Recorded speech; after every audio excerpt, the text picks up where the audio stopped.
멀쩡하던 분이 갑자기 심장이 멎어가지고 갑자기 바로 그 전까지 멀쩡하던 분이 화장해서 나오는 시간까지 제가 시간을 계산했거든요. 44시간이에요. 그러니까 인생이 뭐냐? 44시간 만에 채로 나오는 게 인생이었다는 거예요. 너무나 자녀들하고 잘 식사하시고 생각도 못했는데 불과 10분 만에 의사도 별이 없겠다고 잠시 하자고 했는데 심장을 손댈 때는, 심장을 검사할 때는 반드시 각서를 쓴다는 거예요. 그게 혹시나 생명 이상이 있어도 일을 지지 않게 얘기 않겠다고. 저는 제가 볼 때는 100% 오르사고 백신의 후유증, 그리고 그것 때문에 약간 심장이 좀 답답하니까. 근데 어쨌든 44시간. 이게 안 믿어져요. 이게 살아있는가 죽었는가. 저는 지금 살아있다는 게요, 너무 신기해. 이건 별로 신기하지 않지요. 살아있는 자체가 너무나 스프라이즈, 너무나 놀라운 거예요. 근데 왜 이렇게 살아있으면서 왜 이렇게 주어진 생명을 가지고 전심 때 그렇게 떠날 줄 몰라 식사하고 새벽기도 잘 인도하고 왜 그렇게 아웅다웅 살아야 되는지, 왜 그렇게 입을 삐죽거리고 살아야 하는지. 내일이라는 시간은 하나님이 주지 않으면 결코 올 수 없는 시간이에요. 그리고 우리가 이 땅에 살면서 그 어떤 낙심보다 가장 큰 낙심은 뭐냐?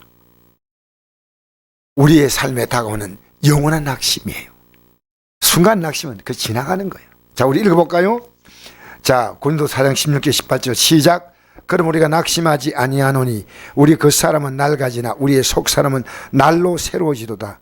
우리가 잠시 받는 환난에 경한 것이 지혜 크고 영원한 영광에 주한 것을 우리에게 이루게 함이니 우리가 주목하는 것은 보이는 것이 아니요 보이지 않는 것이니 보이는 것은 잠깐이요 보이지 않는 건 영원함이라. 이 그 사람은요, 밖의 사람, 외부 사람, 아웃사이드, 우리 몸을 말해요. 낡아진다는 이 말이요, 원어에는 보니까요 디아프 데이로라고 되어 있는데 이건요, 낡아진다는 이 표현이 약한 표현이더라고요. 파괴된다, 파멸된다, 이게 원어의 뜻이에요. 그 디스트로이죠. 나이 드시면요 조금씩 낡아지다가 죽음의 순간이 오면요 철저하게 파괴가 이루어지는 거예요. 우리가 화장하든 매장하든 혹시 사체를 찾지 못했던 마찬가지로 철저히 파괴되는 겁니다. 조금씩 파괴되다가 우리는 철저하게 파괴된다. 디아푸데이로, 낡아진다는 표현은요 부드러운 표현 같아요. 그리고 우리 속은 뭐냐면요, 내 안에 있는 또 하나의 사람.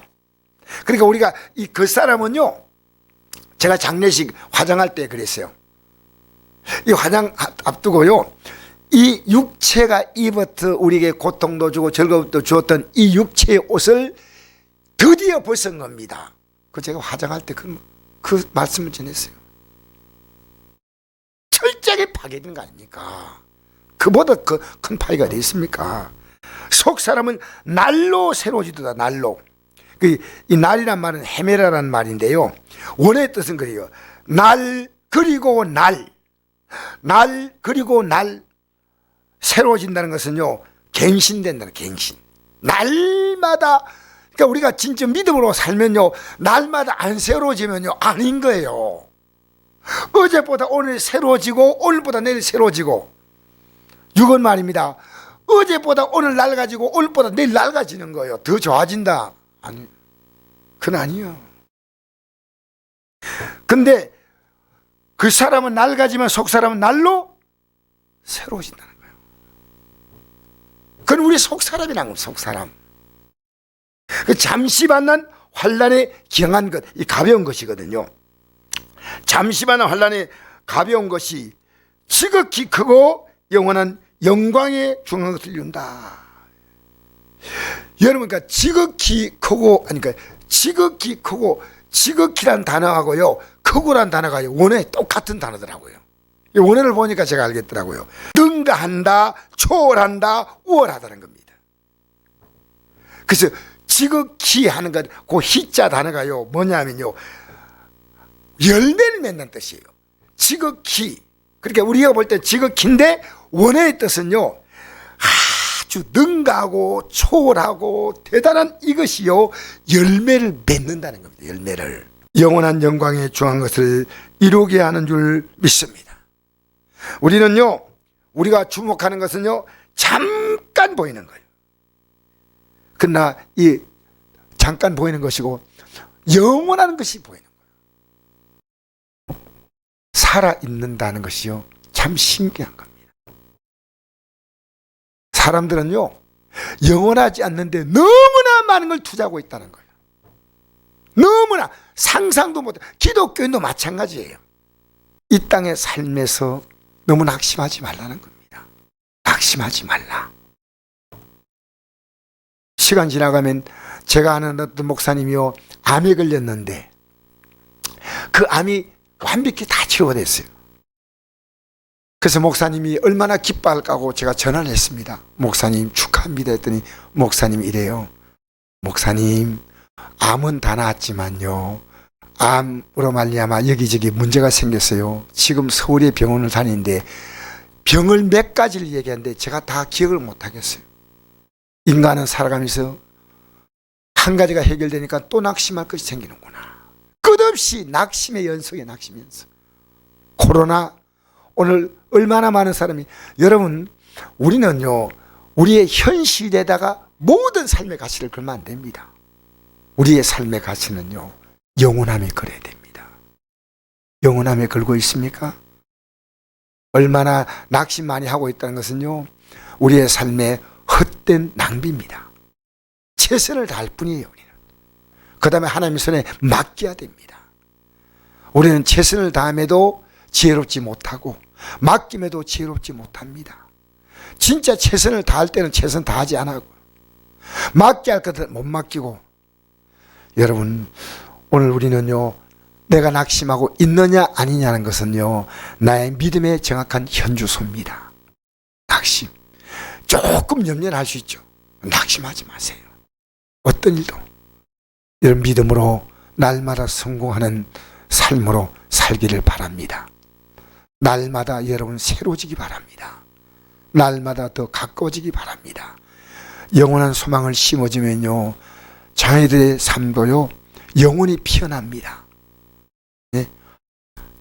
눈앞에 보이는 것에 웃고 울고 이런 삶의 얕은 삶이 아니고요, 좀 깊이 자녀의 인생에 이것을 가리키고 보여주고 말해야 됩니다.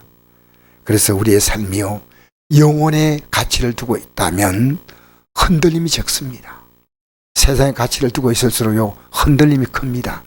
여러분, 교회 나온다고 영혼의 가치를 두고 있다 그렇게 말하면 아니요. 그래서 저는 이 목사님을 제가 대하면서 끝까지 초등학교 때부터 전도하려고 그렇게 예수 믿고 은혜 받아가지고 뛰어다닌 그 부르심의 상을 위해 달려가는 그 걸음이요, 한 번도 중단되지 않는 분이에요. 나는 이런 분을 처음 만났어요. 사실은 한 번도 만나면 딴 얘기하지 않습니다. 예수님만 얘기했어요. 79년 그렇게 사시다가 마침내 주의 품에 안겼는데, 저는 그것이 현실입니다. 내 눈앞에 있는 이 삶은 지나가는 겁니다. 여러분, 좀 웃으세요. 좀 넉넉하세요. 얼굴 찡그리지 마세요. 그 예쁜 얼굴을 환하게 웃어주세요. 알겠습니까?